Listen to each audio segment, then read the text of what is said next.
Hello, Ryan here, aka Mac, and welcome. We have the latest on what to expect this week in the world of Star Citizen, and I can tell you, the hype train cannot be stopped. As always, a huge thank you to all of my patrons and channel members, in particular to my latest channel member, Simon Hill, and to my latest two patrons, Junkboy and Christoph. Thank you so much for all the support, it is truly appreciated. So there is a lot happening all at once, but let us start with this week's official content schedule. Kicking off with Tuesday, so today, there will be a new Galactopedia update, so for all of the lore buffs out there, get ready to learn more.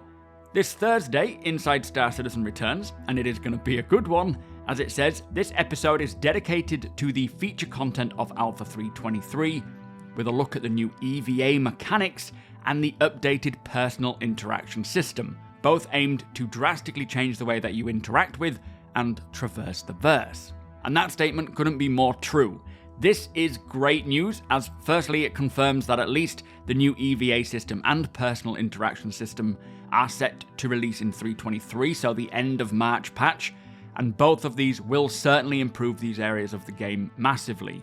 So we saw a little bit of the EVA system at CitizenCon with only about a 2-minute update, but this system should not be undervalued, as it brings a lot more than just these quality of life traversal changes. It also creates a lot more thought and decision making. Not all suits will have EVA jets come as standard. The EVA jets themselves will have finite fuel and can run out, so making decisions on when or how to enter EVA will require a lot more thought and planning. Plus, it'll just be a lot smoother and better all round. And for the physical interaction system, this is a huge overarching system that involves almost everything in the game, from picking up items, inspecting items, pressing ship buttons in your cockpit, door and elevator panels, and maybe even the weapon attachments as well. Plus so much more. So 2 huge quality of life updates that will help to take the alpha that we have now to a more polished product, making our lives much better as well. And I cannot wait to see what stage it is at now that they have had time to polish it and get it to a releasable state. Really excited to see that. Also on Thursday there will be a This Month in Star Citizen post, which is where Cloud Imperium address what to expect from each month, and I will cover this in a separate video, hopefully shedding quite a bit more light on what is happening. Now this Friday, Star Citizen Live is also back, and this is a special episode as it is all about Alpha 3.23, discussing the broad scope of work for the next patch. So again, even more news and information on Alpha 3.23, likely telling us a lot more about what features to expect before the first scheduled roadmap update, which is coming on February 7th. Now, talking of Alpha 3.23, it is literally on the cusp of entering the Evocati testing phase, and the Evocati are basically hand-selected backers who are under an NDA, so they can't talk about what they see, but these people test and report bugs for the very early work-in-progress builds.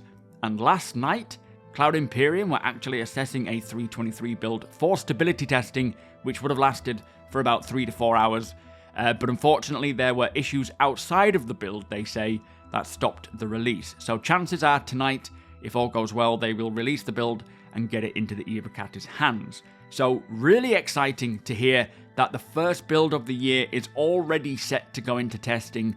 Once it's done with the Evocati, that's when it starts rolling out into the other waves. But I cannot wait to see this come along and see what the first patch brings.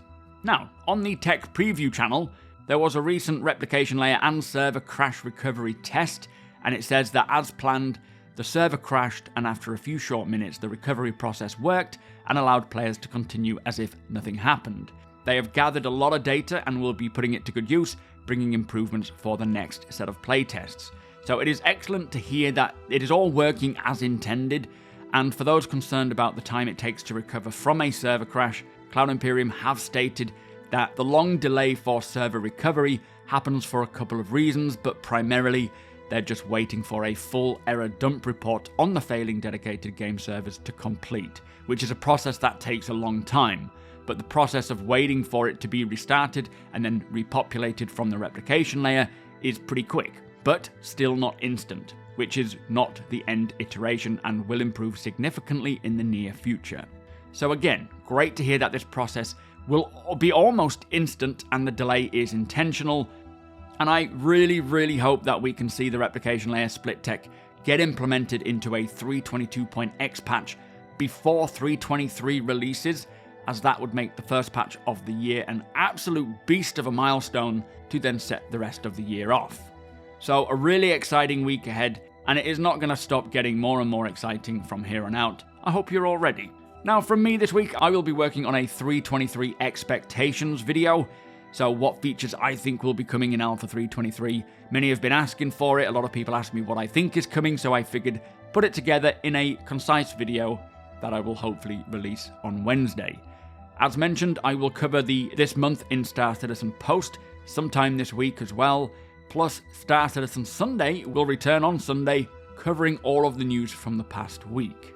Now, I did try to record the next episode of Zero to Hero, but unfortunately the dedicated salvaging and repair tool wouldn't allow me to sell the triple canisters of RMC, so I had to put that on hold because that is going to be my primary source of income.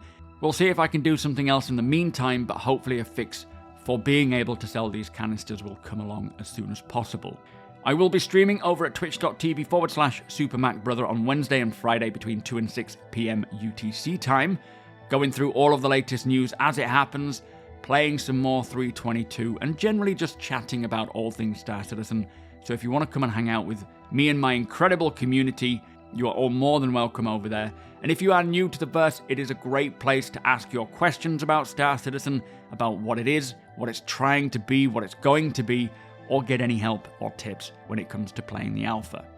But what a week it is going to be, and if we see the replication layer come in on a 322.x patch sometime in February and then 323 at the end of March, this year is going to be off to an amazing start. But with that said, I hope you all have a great week yourselves. We are less than 300 subscribers away from 60,000. Thank you so much for getting me to this point so far. Let's try and push it for that big 60k. Hit the thumbs up if you don't mind, it does the channel a big favour, and tick that notification bell if you would like to be notified when my videos go live. Again, a huge thank you to my patrons and channel members. Thank you for watching, and I'll see you in the next one.